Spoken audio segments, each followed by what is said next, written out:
Ya, bismillahirrahmanirrahim. Assalamualaikum warahmatullahi wabarakatuh.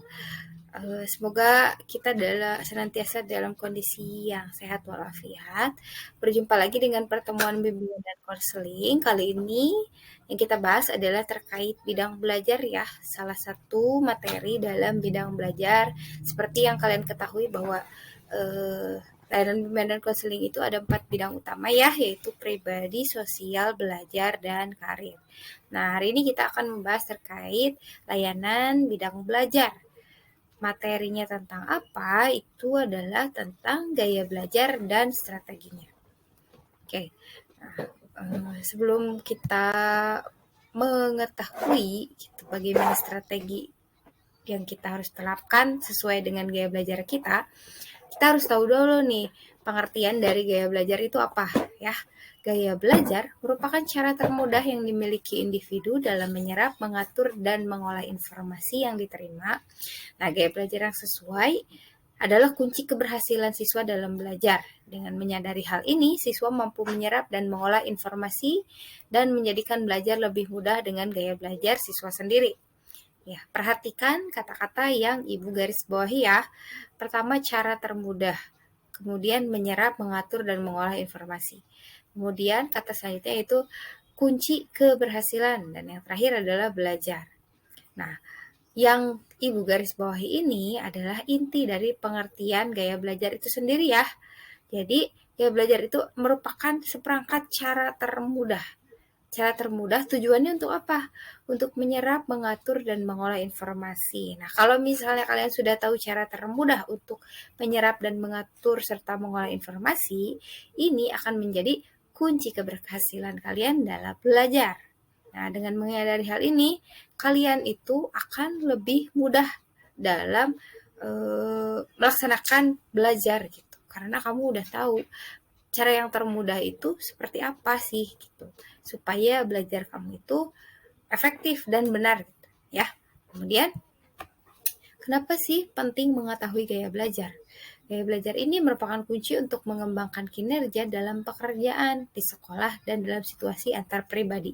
Jadi bukan hanya untuk belajar di sekolah saja ya, banyak yang kalian akan manfaatnya ketika kalian tahu gaya belajar kalian itu apa gitu ya. Jadi dalam situasi-situasi yang lain selain situasi belajar pun kalian akan merasakan manfaatnya gitu.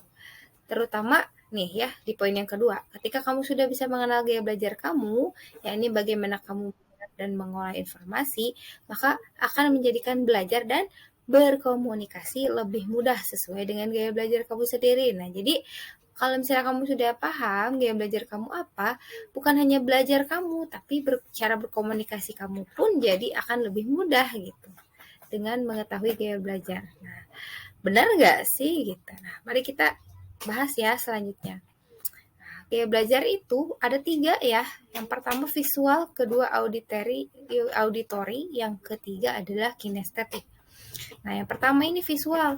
Gaya belajar visual ini jadi dia menyerap informasi terkait visual, warna, gambar, peta, diagram, dan semua pokoknya yang dilihat oleh mata.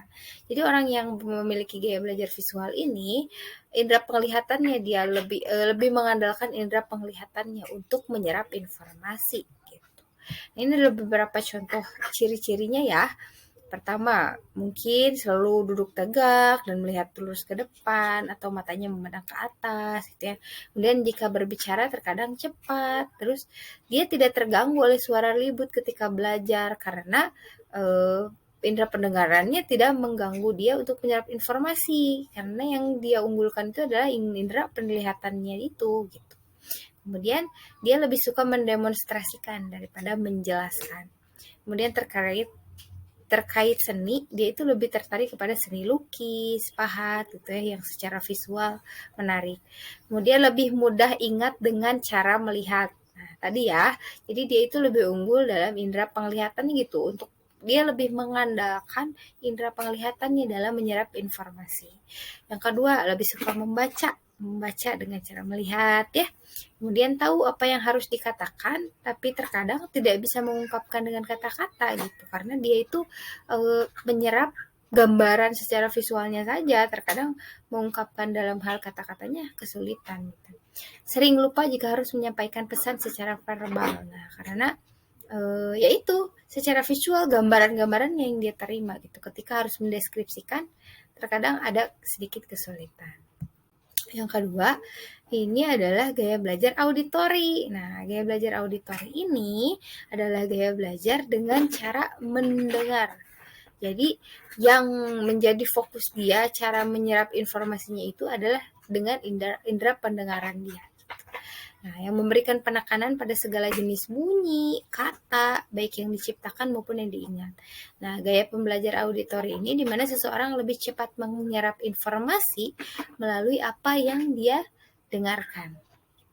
Penjelasan tertulis akan lebih mudah ditangkap oleh pembelajar auditori ini. Jadi, dia itu berbeda dengan yang visual. Kalau yang visual dia harus melihat gitu ya, melihat apa yang informasi yang disampaikan. Kalau auditori ini dia akan lebih mudah jika dia mendengarkan gitu ya. Dia mendengarkan. Lebih mengandalkan indera pendengarannya. Nah, ini beberapa contoh ciri-cirinya ya.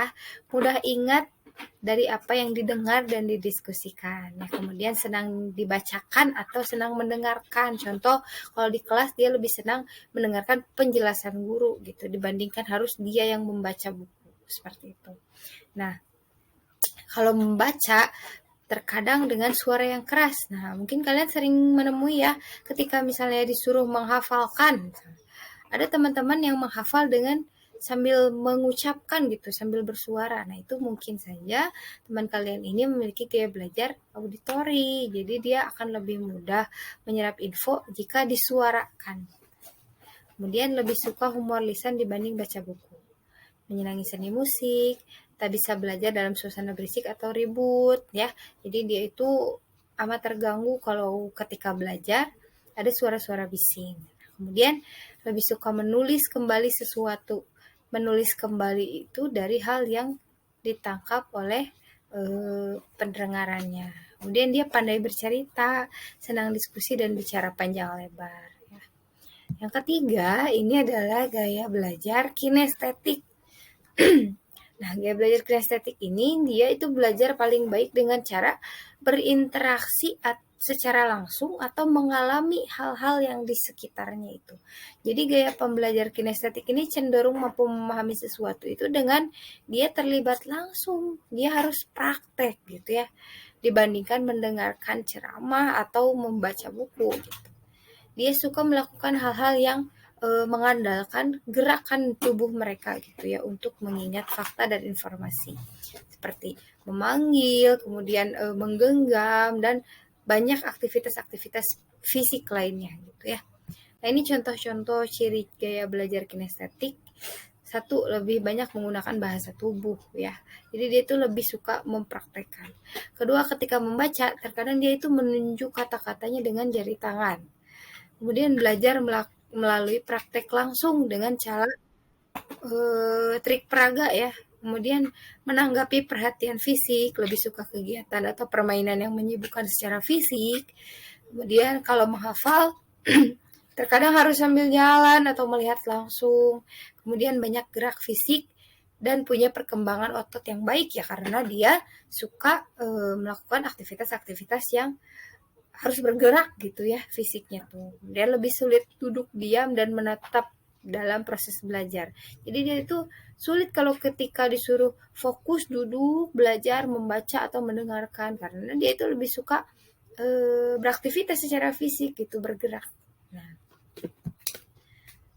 let's discuss ya. Jadi hari ini kalian akan dibagi ke dalam kelompok ya. Nah, kelompoknya sudah Ibu sharekan ya nih di grup kelas.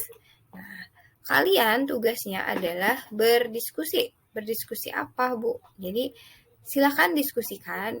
Ada LKPD. LKPD-nya sudah Ibu sharekan juga di grup kelas kalian. Nah, di situ lembar pertama itu adalah cara untuk mengenali gaya belajar kamu. Jadi situ paling atas ada link untuk kalian tes gaya belajar secara online. Nah, nanti hasilnya silahkan tuangkan di lembar pertama LKPD kamu.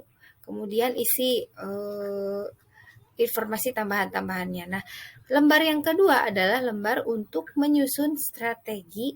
Bagaimana sih strategi belajar yang paling tepat dengan gaya belajar yang sesuai dengan kalian gitu. Nah, silahkan didiskusikan per kelompok ya. Oke, kalau misalnya sudah selesai diskusinya, nanti masing-masing dari kalian silahkan mengumpulkan, kemudian nanti perwakilannya akan mempresentasikan di pertemuan selanjutnya ya. Oke, paham ya? Ya, terima kasih atas perhatiannya. Sekian materi yang Ibu sampaikan. Wassalamualaikum warahmatullahi wabarakatuh.